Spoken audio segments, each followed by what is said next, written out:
Welcome, everybody. Thank you so much for coming. Welcome to the first Parsons Healthy Materials Lab Symposium. We are delighted that you're all here. Yeah. And we know from the RSVPs that people are here from all across the nation and from around the world, and we're grateful for traveling here. We're also very excited for the next 24 hours. So I'm John-Sara Ruth. I'm the design director at Healthy Materials Lab. And I'm Alison Mears. I'm the director of Health Materials Lab. Yay, dynamic duo here. I want to talk a little bit about the lab. John-Sara is then going to talk a little bit about the keynote speaker. So in case you don't know, Healthy Materials Lab is an interdisciplinary, design-led research lab at Parsons, the New School. We strive to put human and ecological health at the center of every design decision. We raise awareness about the toxic materials in our built environment and develop strategies to enable architects and designers to change their design practices to make healthier places for all people. We know that the majority of people in our communities face the repercussions of these problems daily. We see the frightening rise in cancer rates, decreasing fertility issues, and rising asthma rates. We work with organizations to increase their capacity to support local communities to confront these issues. The field of material health includes many perspectives, topics, issues, and innovators. We want to convene all of you to discuss all aspects of this field together. We're grateful to have so many experts from a wide variety of backgrounds and disciplines from all parts of the US and across the world together in one room. And we appreciate that so many people have made time in their busy schedules to be here today and hopefully tomorrow as well. We throw out a challenge to you here tonight and tomorrow to radically rethink the way you design, to continue to effectively collaborate and work together to bring about change. How we move forward is not clear. Tonight and tomorrow, we look to all of you for clues to new collaborative approaches and design practices. Thank you. Thank you. You don't have to clap. Thank you. So like Alison says, and we talk about this a lot, we are living in a time of radical change. It's a new era. Almost every day we hear about the climate crisis and about people, animals, lands, and waters suffering from extraordinary disasters linked to changes in our ecologies. Where we live, where we find sustenance, to where we travel, are all under threat of catastrophic change. And that threat brings an underlying sense of uncertainty and a charge to rethink how we do everything. We think we're in need of a reorientation so that we can better understand a way forward. While planning for this symposium, Alison and I, with our amazing, amazing team at Healthy Materials Lab, began digging for a voice who could help inspire that reorientation. We were honored and incredibly grateful when Winona LaDuke said yes and accepted our invitation to give the opening keynote address tonight. For many of you, Winona does not need introduction. She's a spokesperson for so many of the core issues of the New School. She's an activist for social and environmental justice, a climate activist, a political activist, a two-time vice presidential candidate with Ralph Nader for the Green Party. She's a voice for the water protectors at Standing Rock, for the next economy, and a voice for our future. Winona LaDuke comes to us tonight from her home and workplace, the White Earth Reservation in northern Minnesota. For nearly 40 years, she's been an activist with the Ojibwe Nation, where she works for indigenous rights, human rights, green and rural economies, grassroots organizing, local foods, alternative sources of energy, and the immense value of clean water.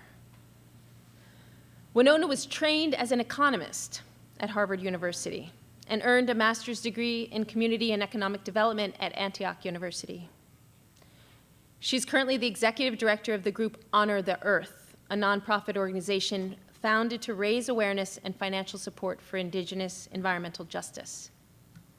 Most recently, she's been growing industrial hemp to bring textile production back to the United States.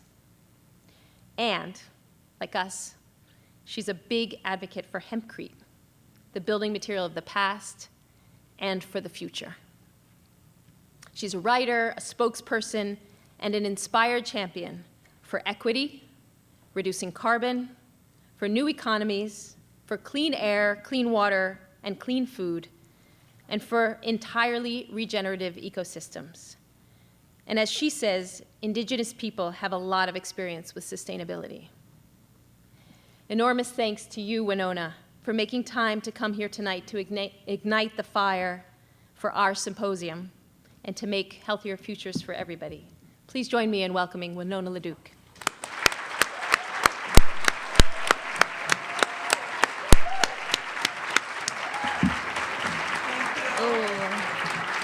Thank you. Great. Yes, no, thank you guys for having me. Hi there. Anin nindawe maganaduk nigagwigit tamagas binasi kwe indigenicas makwando deam gababani kagish kanaganing and dunjabamigwich. Telling you where I'm from, which is a White Earth Reservation in northern Minnesota. Y'all know where Minnesota is? Between Bemidji and Fargo, that mean anything? Kind of way up northwest, but Bear Clan, and I'm really honored to be here with you tonight. I was honored when I got asked, and because I'm interested, like I know about a lot of things, but you all know about a lot of other things, and together that's how we're gonna make change. You know, that's how things happen. There's a great political leader of Lakota people a long time ago, and his name was Sitting Bull. And he had one thing, many things he said that was great. He said, let us put our minds together to see what kind of future we can make for our children. That's this moment. That's us. That's the ones that got an opportunity, a great spiritual opportunity to figure out how to keep the world from genetically engineering this food supply, just, protect our rivers and our waters, and keep ourselves from combusting to oblivion. That's us. We got this shot, so let's do it. So these are some pictures and a little bit of my story. This is a water protector. That's what I am. I'm a water protector. This is a painting of an Indigenous woman. You can tell that, I guess. It's in downtown Duluth, Minnesota. But I say it because in our area and a lot of areas, Native women are not treated well, and a lot of us are missing and are murdered. We have a really high rate of violence against us. But this woman is not missing, and she's quite obvious. She's about 20 feet wide and about 30 feet tall. And she's on 2nd Street and 2nd Avenue in downtown Duluth. And this is, she is a water protector. This is where I live, Gawawiye Gamug, Gawawiye Gamug. And, this month in our language is called Gashkad no Gizis, which means a freezing over moon. Manadu Gizis Soons, Gichi Manadu Gizis, Little Spirit Moon, the Great Spirit Moon. We have a moon then, it's called Nemebinagizis, the sucker moon, Onabonagizis. That's around March. They call that the hard-crusted snow moon, or sometimes we call it the moon you don't want to do a face plant in the snow. Maple syrupy moon, Wabagonagizis, then the flower moon, Odamanagizis, strawberries. Mean Gizis, blueberry moon, Menominake Gizis, our wild rice-making moon. Then we have Benaqueo Gizis, when the leaves fall. I thought you might like to hear some of the language. That's the same language that's from this area. Our people are the Lenape people too. We came from here a long time ago. That's a language that's from this land. But I thought, did you also notice that those moons are Ojibwe calendar? Did you notice that none of those moons was named after a Roman emperor? I just like to say that because I want to point out it's possible to have an entire worldview that has nothing to do with empire. You'll be okay. I know this is the Empire State, but not needed anymore. Time to maybe just chill out a little bit. And I think that's what we're all talking about at this point. So, that is a little bit of this story. This is some art from my area. I always like to show this art because, as you heard from my resume, I was an undergraduate at Harvard. And if you wanted to study the art from Europe, you went to the Fine Arts Department. But if you wanted to study Indigenous art, you went to anthropology. So what I want to point out is kind of like a valuation of knowledge. And what I'm going to suggest humbly is that perhaps the solution to the problems we face may not be found in the same paradigm which created them. So we might want to think about like this moment in time, being courageous enough to get out of the boxes that we put ourselves in and think, how are we going to work together to make things better? How are we going to clean up messes that have already been made? And how are we going to make something beautiful for the future? And that's a great spiritual opportunity to be those people, but to be those people, we got to be not only coherent, that's how John Trudell would say it, but we also got to call on our highest selves to do the best. So I'm going to tell you a little bit more about where I'm from. This is where I'm from, where the wild rice is. I'm from, someone asked me, I refer to this place where I live as where the wild things are. And on a worldwide scale, indigenous people are about 4% of the world's population with about 75% of the world's biodiversity.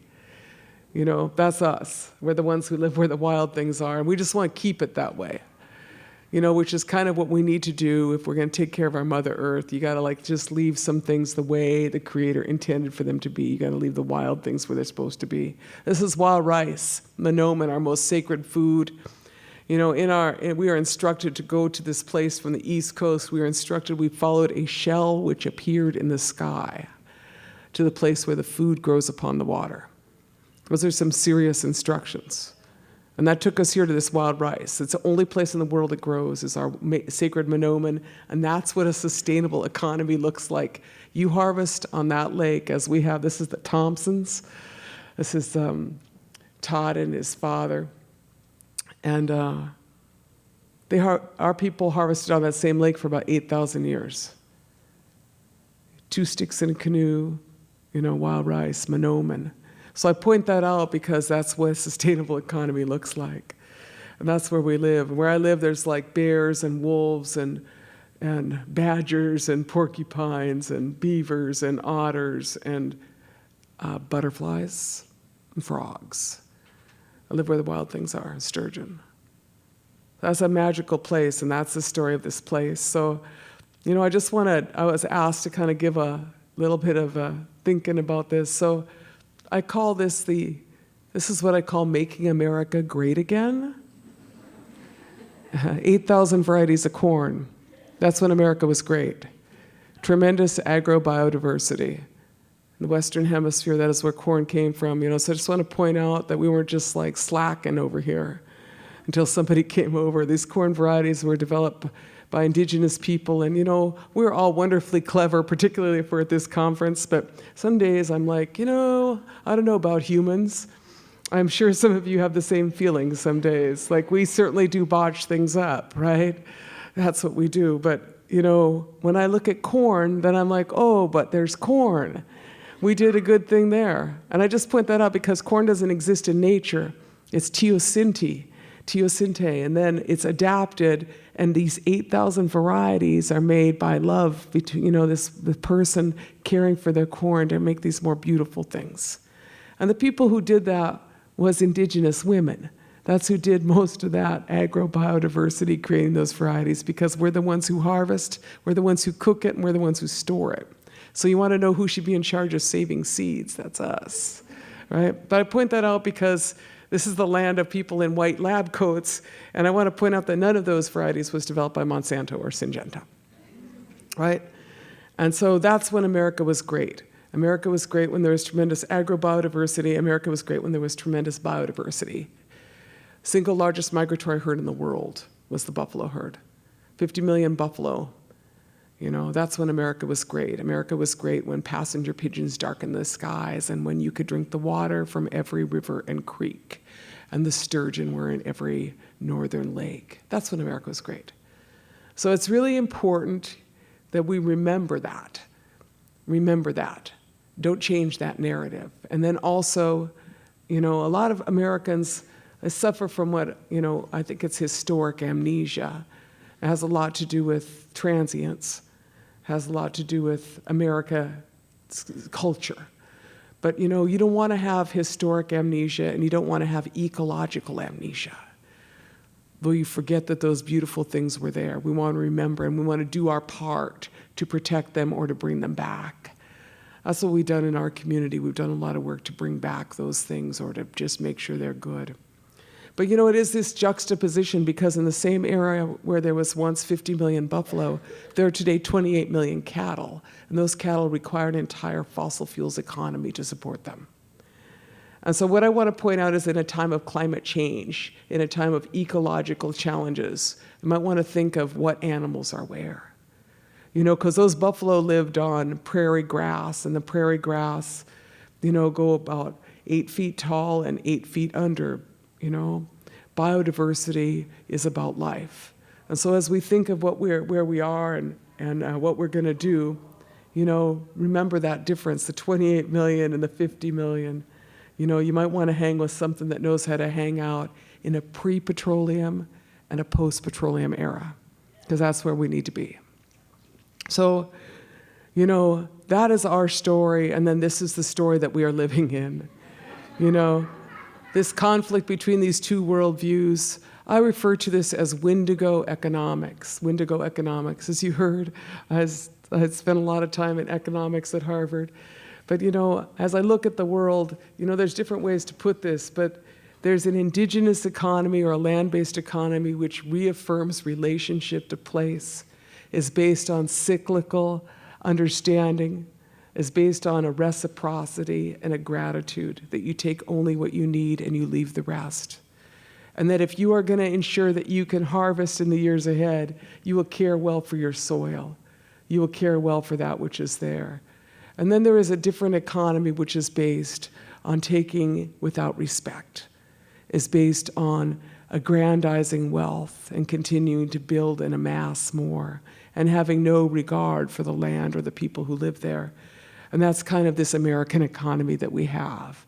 It's an aberration of an economic system, because it is not in any way about well-being, it's about greed. And so I was asked to talk a little bit about my history. You know, I'm 60 years old, and I've spent, I will tell you, most of my life fighting bad ideas. You know, there's a lot of bad ideas out there, and pretty much you can open the paper any day and there's some other really absurd idea that someone has come up with, right? I mean, not just Trump, you know what I'm saying? Not just Trump, but across the board, some crazy idea someone got. You know, but those people, you know, maybe because they're privileged white males, I'm not sure, get their ideas funded, right? And then pretty soon you're dealing with an idea that was a bad idea that now has money. Right? And I know a lot of you are familiar with this scenario, but I've spent a lot of my life dealing with that, and in the past 7 years, I've been fighting pipelines. And I know here in New York, you've been fighting pipelines too. And so what I'm going to say is something that a lot of you know because of who you are, but America has a D in infrastructure. We have a D in infrastructure. Like y'all, I signed up for first world country. Did y'all sign up for first world country? How did we end up with a D in infrastructure, right? But that infrastructure is like the crumbling oil and fossil fuels infrastructure and refineries in this country that were built 50 to 70 years ago at the beginning of the fossil fuel era. And now we're at the end of the fossil fuel era, and that stuff is kind of like crumbling. And instead of dealing with the transition to the next economy, which I'm kind of interested in, I'm kind of a fan of the idea of a graceful transition into the next economy. Y'all follow me on this? What they're doing is, instead of that, is they're trying to like double up on their fossil fuels infrastructure, right? And what we want is a way out. We want a way out of this system. Everybody in this room knows that you need a way out of that. And what we want is infrastructure for people and the planet, not for oil companies.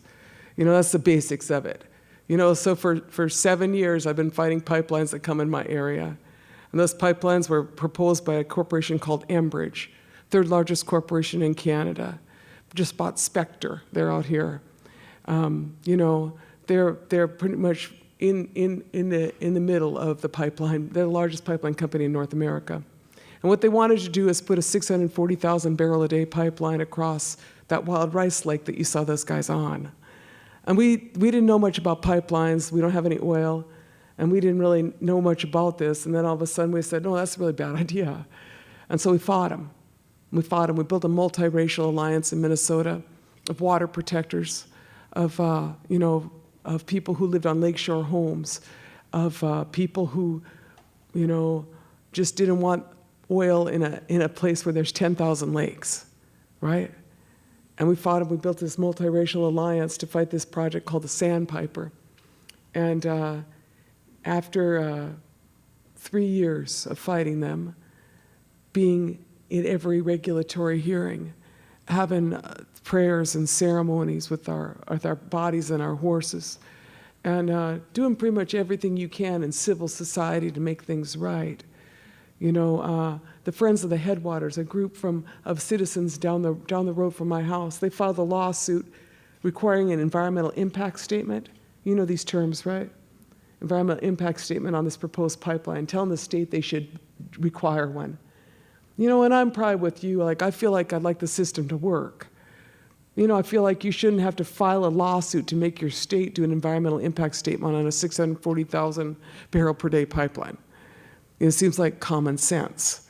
You should check something like that out, right? But we filed, and when they filed, it was very short thereafter that the Enbridge announced the cancellation of this pipeline, the Sandpiper. So what I'm telling you is that it is possible, as you know in New York, to stop a pipeline project. It takes a lot of energy, a lot of heart and soul. The problem is that we didn't stop Enbridge nor their greed, because they went to North Dakota and they purchased 28% of a pipeline known as the Dakota Access Pipeline. And that pipeline was financed largely by Enbridge because it was not doing so good at the time. And that was another fracked oil pipeline that was intended to run from the fracked oil fields of North Dakota down towards Texas. And initially that proposal for that pipeline was to put that pipeline just north of the city of Bismarck, you know, the capital of North Dakota. And it turned out that that city was 95% white. And they didn't feel that that there should be a pipeline near the intake valve for the water out of the Missouri River that was going to the city of Bismarck, North Dakota. They felt that instead that pipeline should go just north of the water intake valve of the Standing Rock Lakota Nation, and that that's what we should do with large energy infrastructure. And so they moved that pipeline and they started to build. And a lot of you know, because this is in 2016, just after Enbridge canceled ours, by September they had fully moved into North Dakota. And this is some of the pictures of civil society in North Dakota. And a lot of you probably saw some of this, and some of you were probably there. But the point is that at a certain point in your addiction, you need to deal with what you're doing. And so that's kind of my point here, because I am a fossil fuel addict. We're all addicts. We live in this society that is entirely jacked up on fossil fuels, and we've grown pretty entitled to it. And so as a consequence of that, we've begun to act a little bit like addicts. And, you know, I say that, and I don't know if any of you have addicts in your family, but I find that, you know, they kind of lie about stuff, and then it's usually always your fault. And then they, you know, rationalize some kind of thing. And my point is that that's what we've begun to do. And what that looks like in a fossil fuel addiction is that you do all kinds of crazy things to make your fix. And so you do crazy things like, it's called extreme extraction, the bottom of the barrel, or the top of the mountain. You blow off the top of 500 mountains in Appalachia to sell that coal to somebody in India, because you ain't even burning it in the US anymore. But that's like late stage capitalism at its best. Or maybe you do something like you just drill 20,000 feet under the ocean and hope that's going to work out for you until you do something, have some problem like the Deepwater Horizon. Or maybe Taylor Oil, which continues to just seep into the Gulf. Or else you do something like the tar sands, you know, which is taking something that's like the equivalent of sludge and trying to figure out how to shove it down a pipe so you can get it here. Or maybe you do something like fracking, right? Which is blow up the bedrock of Mother Earth, 502 chemicals, and you don't have to report them because there's this assumption that what goes down will not come up. That's always a good thought, huh? So everybody in this room knows that none of those are good ideas, but when you get into extreme behavior, you do crazy stuff to make your fix. And so my point is that now would be the time to start moving on before we just have entire catastrophe in that. You know, and people say it's really hard to move away from fossil fuels, or, you know, the fossil fuel era, and I'm like, you know what? We didn't leave the Stone Age because we ran out of rocks, right? You know, we just like move on out, got some new ideas. No time for the Renaissance like now. Because my point is that this is what happens to civil society when corporations the rights of corporations supersede the rights of individuals. And when water protectors are demonized and put under $38 million of military repression. That's Standing Rock, a Selma moment for all of us who were there. I particularly like this photo this is some of my, I call these guys my nephews, I ride horse with them. But you know, when you're facing a large squad of riot police, you should just stand on your horse, you know? But there's a lot that we learned out of that, and you know, I hope we all learned something out of that. I know that AOC was inspired by Standing Rock, and a lot of people were inspired by that moment where we saw who we were. We saw who we were, and we saw that we were not afraid, and we saw that we have way more vision than they have, and that what we need to do is to keep strong and to move ahead. And what I want to tell you is that today in North Dakota, the largest scale utility solar project in all of North Dakota is right there in Cannonball in the Standing Rock Reservation. They're going from, they have 300 kilowatts now, but they're about to go to 3 megawatts. That's cool, right? That's cool. You know, it's still the deep north, though, let me tell you. Every place else but Standing Rock is the deep north, and this is what it looks like there. So my point is that this is actually a billboard out in North Dakota that wasn't taken out by Native people. This is taken out by non-Native people, because when you get into this complicated and complex set of basically your addiction, you do bad stuff. And this is what it looks like.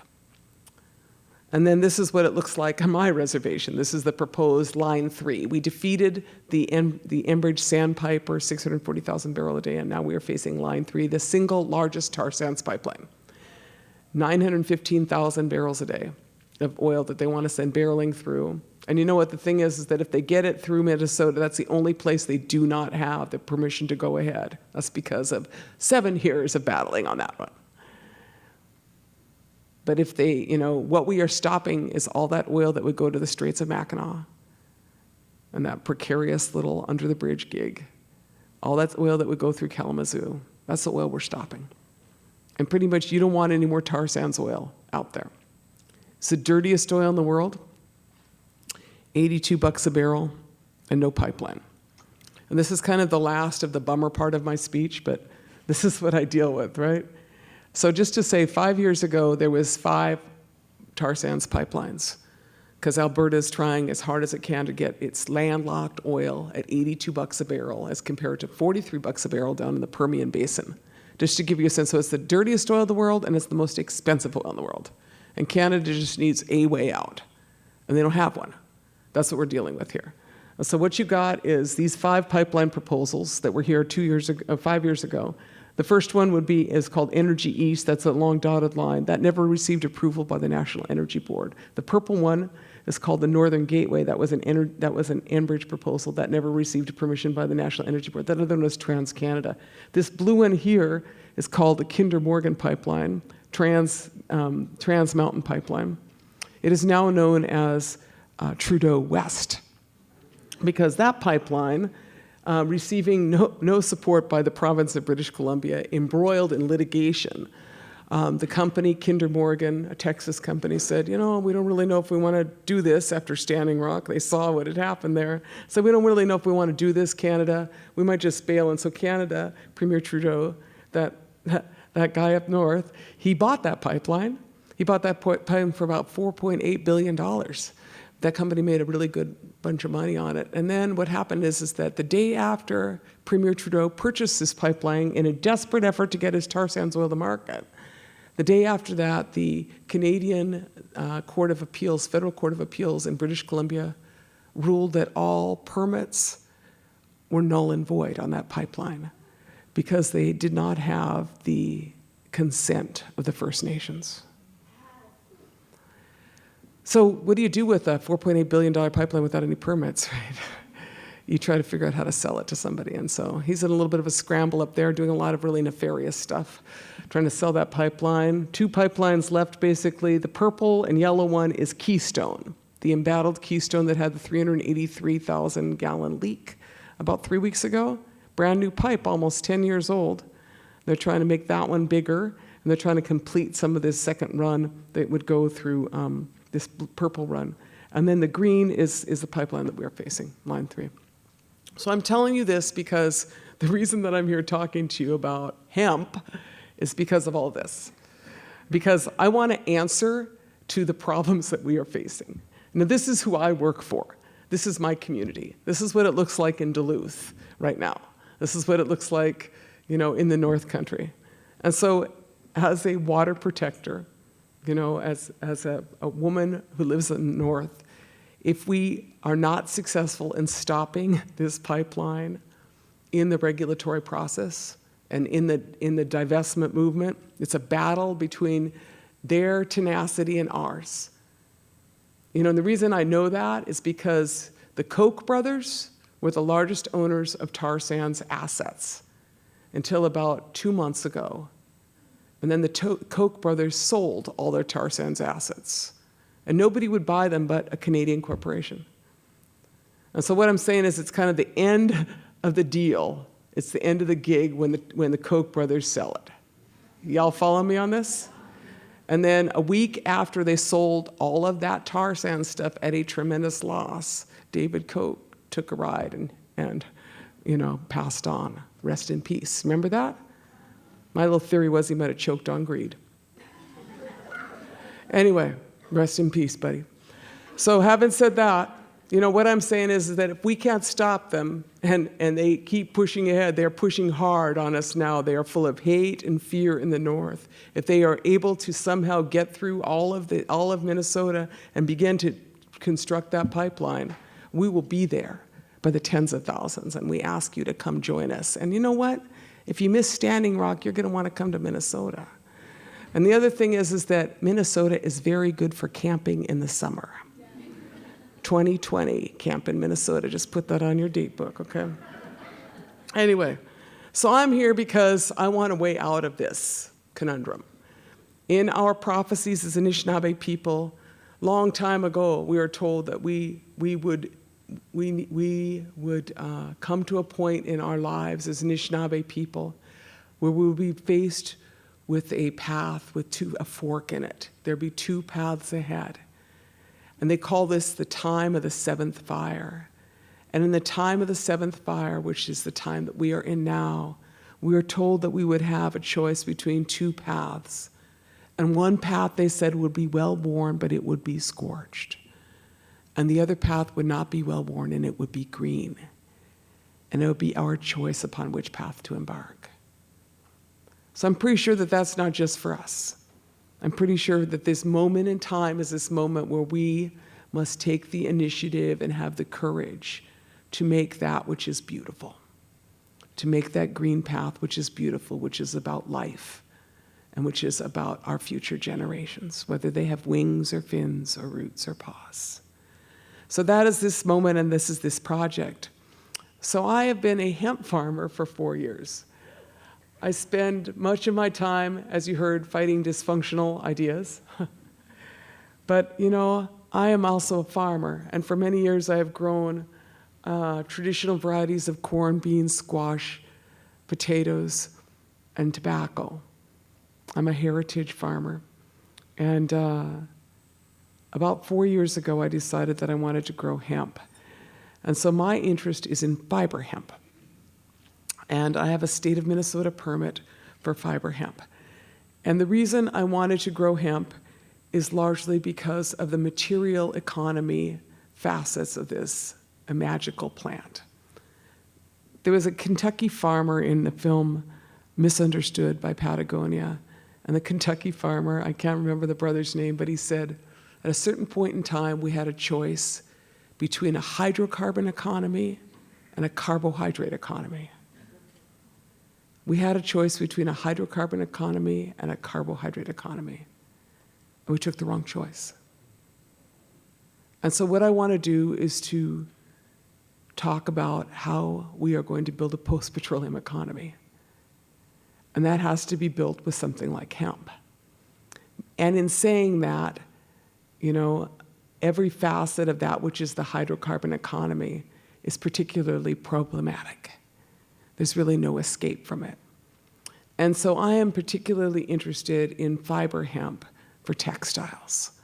That's my interest. And that's largely because most of what we wear today is either cotton or fossil fuels. And an average t-shirt and jeans takes 5,000 gallons of water. On a worldwide scale, cotton represents 4% of the world's agricultural crops and 24% of the world's agricultural chemicals. That's a lot of fossil fuels that should not be put on land or in our water. Then you look at the options. Like most people in this room, like myself, I'm like half dressed in polyester, right? Where did all that stuff come from? Every one of those came from fossil fuels.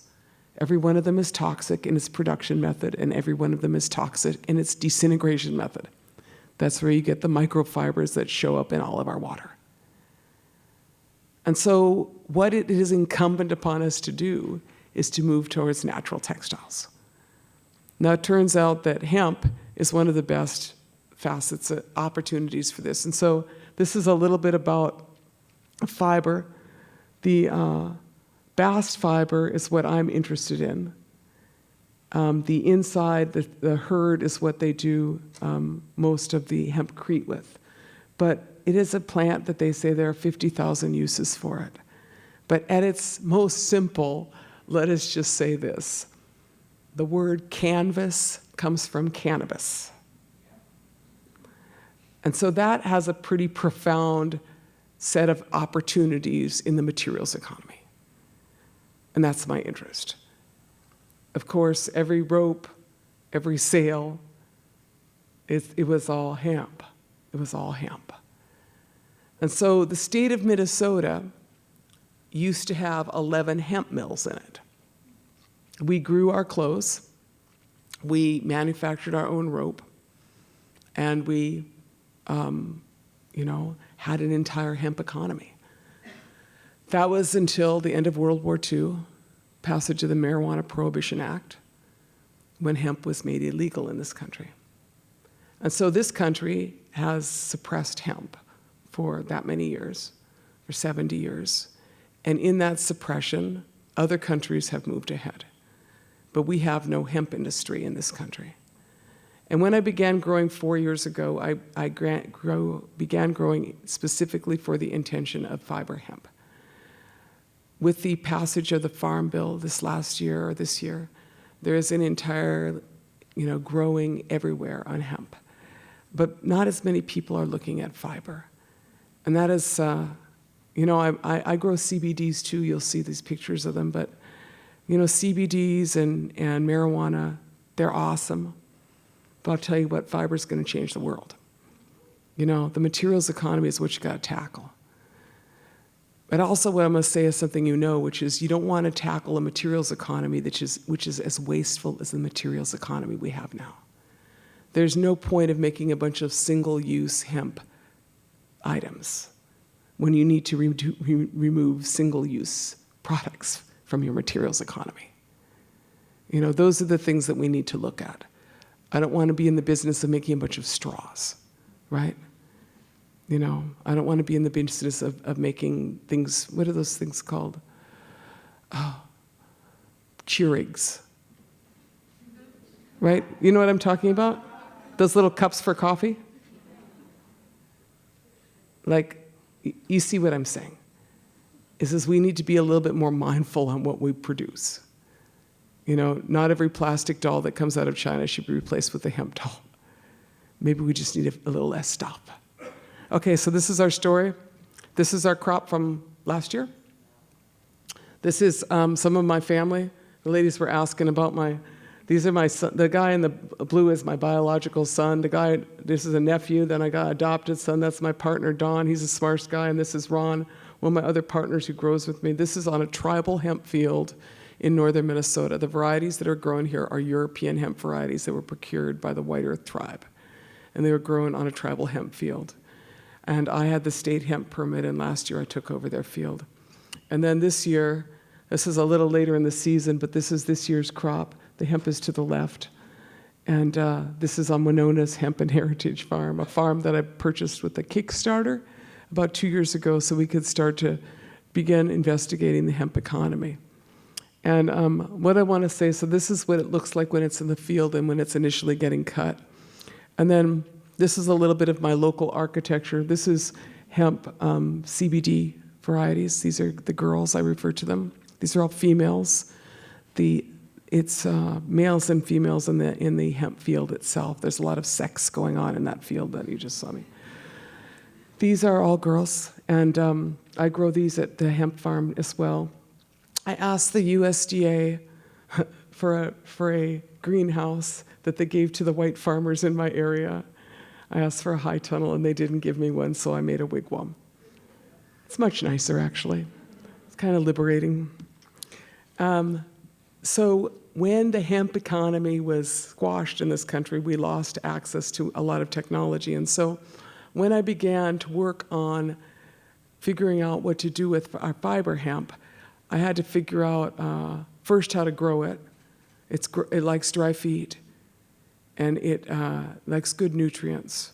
It will perennialize, the seeds will fall, but you need to put more nutrients in the soil. That's my advice to farmers. Plant them close together, and then they grow tall. And then I wanted to figure out, so you cut it and get it off your field. And then the next thing you need to do to separate the bast fiber from the hurd is you need to do something called decorticating it.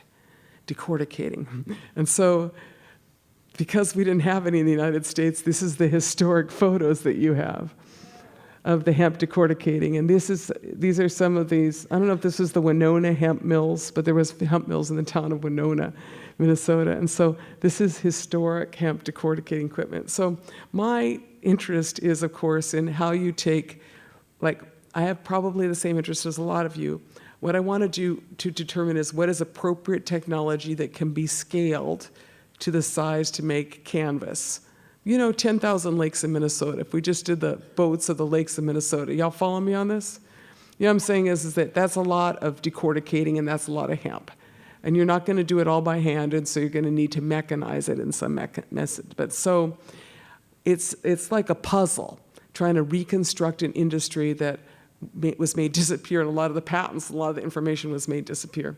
And so I started researching and trying to, I would research, and people would say, this person has a decorticator, there's an open patent here, or this person. And so it's kind of like looking for a unicorn to find this mythical decorticator. And so I followed many leads, and most of them were not anything, except for one time I was at this hemp conference about 2 years ago, and it was in Colorado, NOCO, big hemp conference. And I went there, and it's kind of like going to hemp Disneyland or something. And I'm saying that because I live in a really conservative area in northern Minnesota. And, I'm a cannabis farmer. I mean, now I just say I'm like a cannabis farmer. It's saying I am coming out as a cannabis farmer.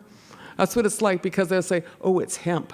But then if you even said hemp in northern Minnesota, they would back away from the room and say, you're all stoned, aren't you? I'd be like, no, I'm not stoned. You'd have to smoke my entire field to get high. It's less than 0.3%. There's nothing that you're going to get high on in my field, right? But it's so demonized, so demonized. And so I go to this conference, and everything is made of hemp.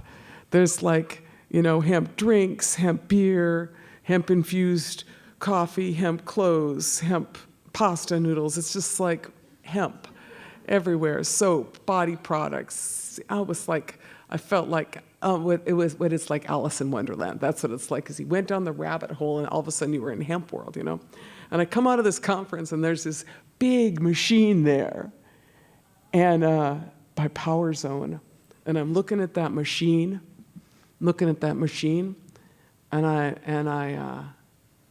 I say, lo and behold, that is a decorticator. And then this white guy farmer comes up, full-on John Deere hat and everything, and he's looking at that machine, and I said, that's a decorticator. And he was like, oh. That was first time in my life when I got to tell a white guy farmer what a piece of equipment was. I was like, you put the bale in here, it rolls through here, it separates it out, it was so great. It was such a great moment. Anyway, here's my decorticator. I got a decorticator from China. That's where you buy every piece of handy equipment in the world, apparently. Anyway, and this is one of my nephews. This is Neil LeDuc, decorticating. He's very happy in his decorticating. And then this is this year's hemp crop.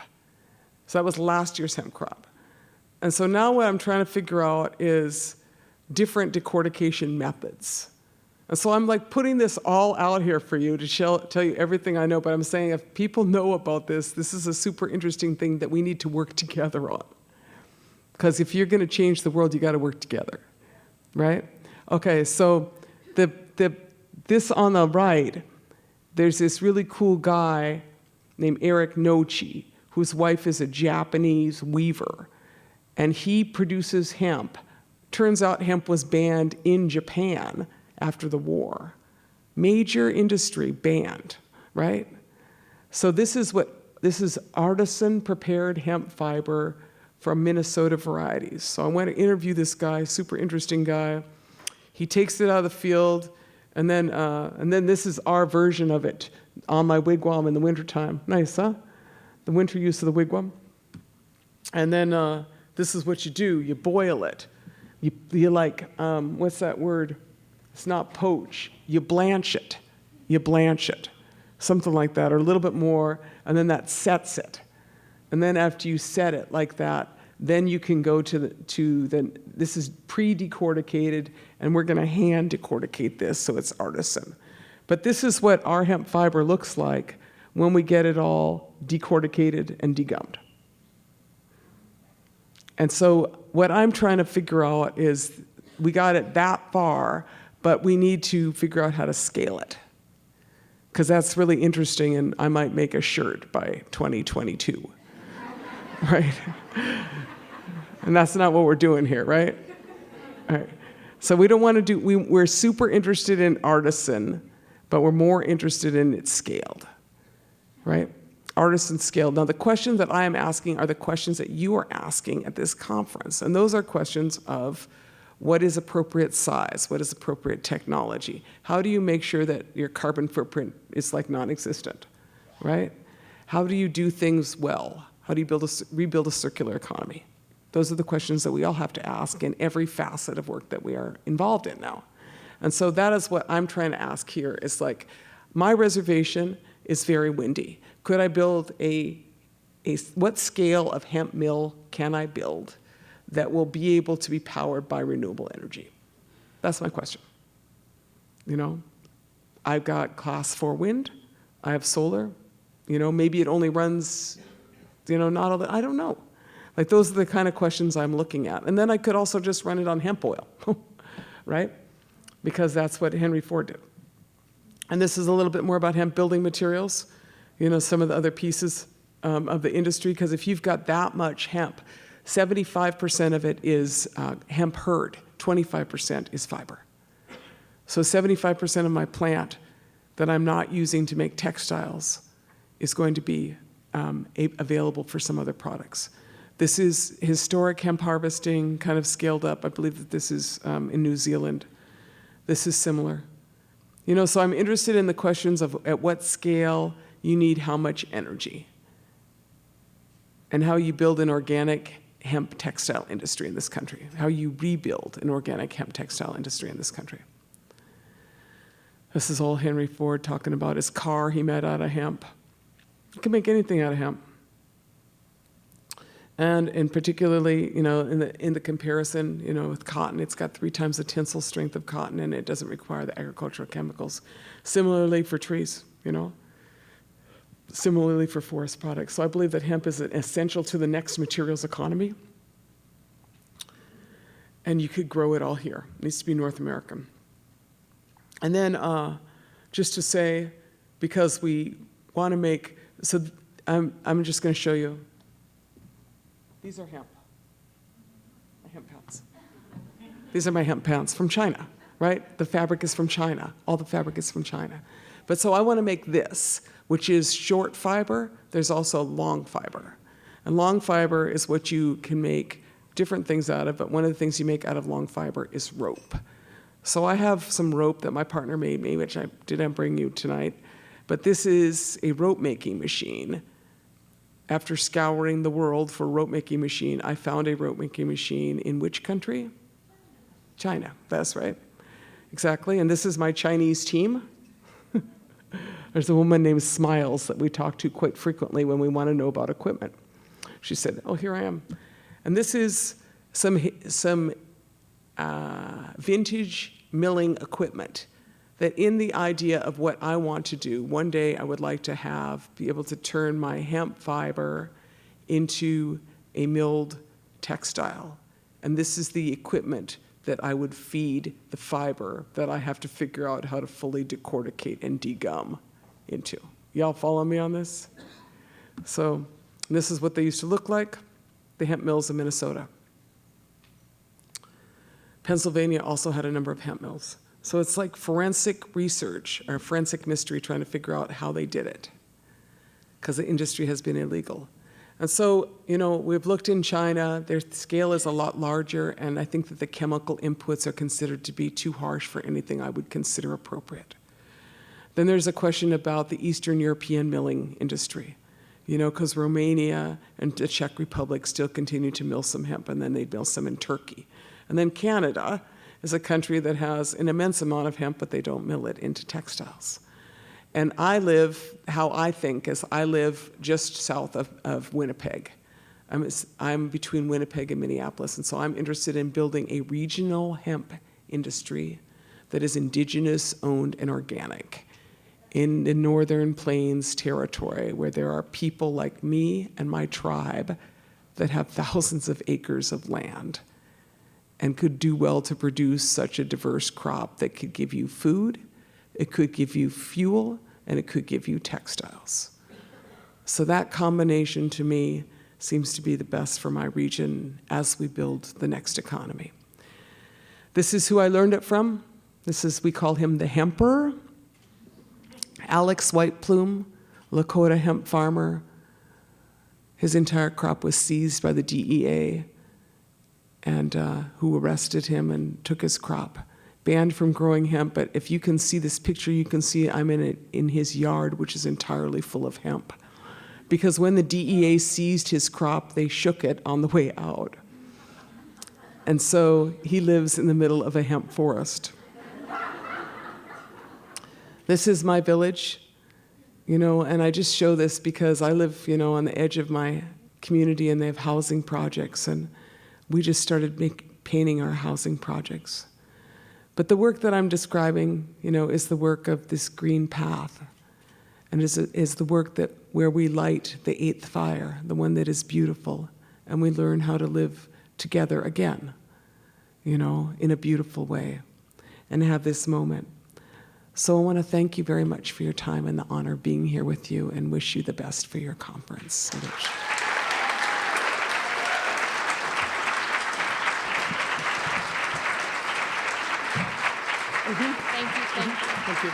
Thanks for having me.